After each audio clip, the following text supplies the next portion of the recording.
उनका यही कहना था कि जो है ऊपर से इस बार इंस्ट्रक्शंस नहीं आई। बिल्कुल, इस बात का जिक्र भी बहुत ज्यादा किया जा रहा है कि आरएसएस की उतनी भूमिका इस बार नहीं रही पिछले चुनावों के मुकाबले।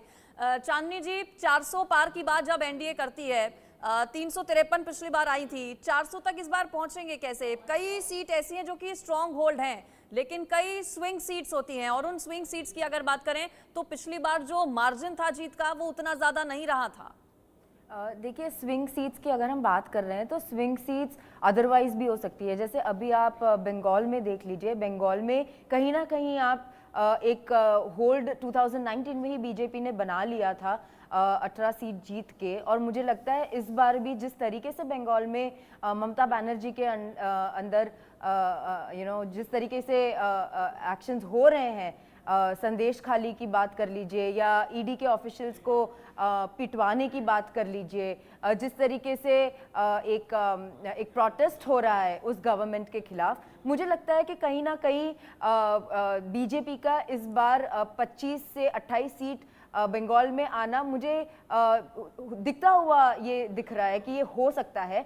और भी आप देखिए, जब हम अलायंस की बात करते हैं, जैसे बीजेपी का कहीं भी अलायंस है तो वो एक अलायंस दिखता है, क्योंकि वो है। जहाँ पे हम INDI अलायंस की बात कर रहे हैं, तो जब जैसे INDI अलायंस बीजेपी में आप देखो, कांग्रेस और आप का एक अलायंस है, लेकिन पंजाब में वो एक दूसरे को गाली दे रहे हैं, एक दूसरे के खिलाफ लड़ रहे हैं। वही आप TMC और कांग्रेस बंगाल में एक दूसरे के खिलाफ जाके लड़ रहे हैं, लेकिन वैसे वो अलायंस में है। इसी तरीके से आप कई कई स्टेट्स में जाके देखो, कई जगह पे वो अलायंस में है, कई जगह पे वो एक दूसरे के खिलाफ लड़ रहे हैं। वायनाड में, जो कि राहुल गांधी का एक स्ट्रॉन्ग होल्ड है सपोजिटली, वहां पे वो CPI के खिलाफ में लड़ रहे हैं। तो मुझे एक अलायंस में there is no strong hold इस अलायंस में, प्लस यहाँ कौन PM कैंडिडेट है वो भी अभी तक मालूम नहीं पड़ा है कि INDI अलायंस में PM 4 जून को जब रिजल्ट्स आएगा, हमें पता ही नहीं है कि INDI अलायंस का PM कैंडिडेट है कौन शपथ लेगा। तो ये सारे फैक्टर्स भी बहुत मैटर करते हैं।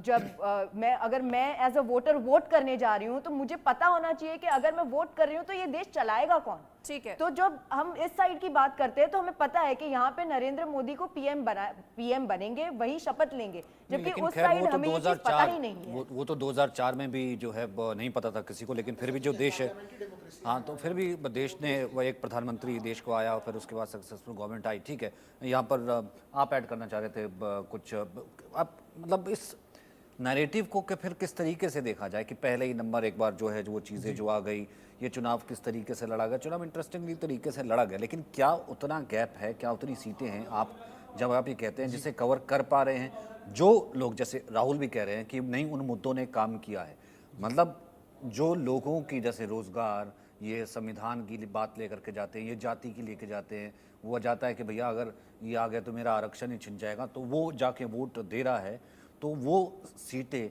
कवर अप इंडिया गठबंधन इतने मार्जिन से कर रहा है कि बिल्कुल मैजिकल फिगर के पास आ जा रहा है। देखिए सचिन जी, इंडिया गठबंधन के लिए वो वही वाली परिस्थिति है, आपको +10 पे आना है और -20 में हो, तब आंकड़ा 30 अंक का हो जाता है। तो अब 0 पे नहीं हो, तो ये तो कभी ये पता है कैसा है, ये पता है कैसा है, जब बारिश आ जाती है ना, डकवर्थ लुईस लगता है ना, कुल मिला के आपको पता नहीं होता, फिर जो आंकड़ा आता है वो अलग ही होता है, वो अलग ही। और इसमें देखिए, आप कहते हैं कॉन्स्टिट्यूशन में संशोधन की बात, 80 बार से ज्यादा कॉन्स्टिट्यूशन में संशोधन किसने किया? राहुल गांधी की पार्टी ने किया और किसी ने किया? शाहबानू के समय में कॉन्स्टिट्यूशन किसने पलटा? इमरजेंसी किसने लगाई? सेकुलर और सोशलिस्ट बैकडोर में किसने एंट्री की? ये सारे कीर्तिमान राहुल गांधी जी और उनकी पार्टी को मिलते हैं। तो कॉन्स्टिट्यूशन की दुआ ही ना दे जो इस देश में इमरजेंसी लगा चुके हैं। बाकी अगर आप मुद्दों की बात करें सचिन जी, देखिए ये जो NDA वाले हैं, अगर आज मैं केजरीवाल का दिल्ली में मित्र हूं और पंजाब में हम एक दूसरे को गाली दे रहे हैं, तो ये आप जो देश का नेता है, जो देश का वोटर है, वो देश का प्रधानमंत्री चुन रहा है ना। पंजाब का प्रधानमंत्री, दिल्ली का प्रधानमंत्री, मध्य प्रदेश का प्रधानमंत्री, उत्तर प्रदेश का प्रधानमंत्री तो होता नहीं।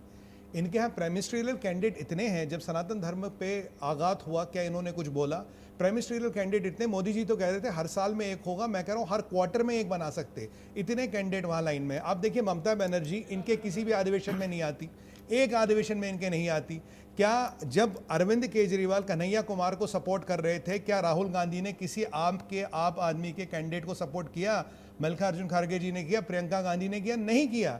ये जो राइस में दरारें दिख रही है, आप मिसेस केजरीवाल को उस दिन देखिए, उन्होंने बोला हर जगह मोहल्ला कुल तो एक साथ लड़ रहे थे। यहाँ तो एक साथ था, अलायंस था। सर सचिन जी, हम देश का प्रधानमंत्री चुन रहे, दिल्ली का चीफ मिनिस्टर नहीं चुन रहे हैं।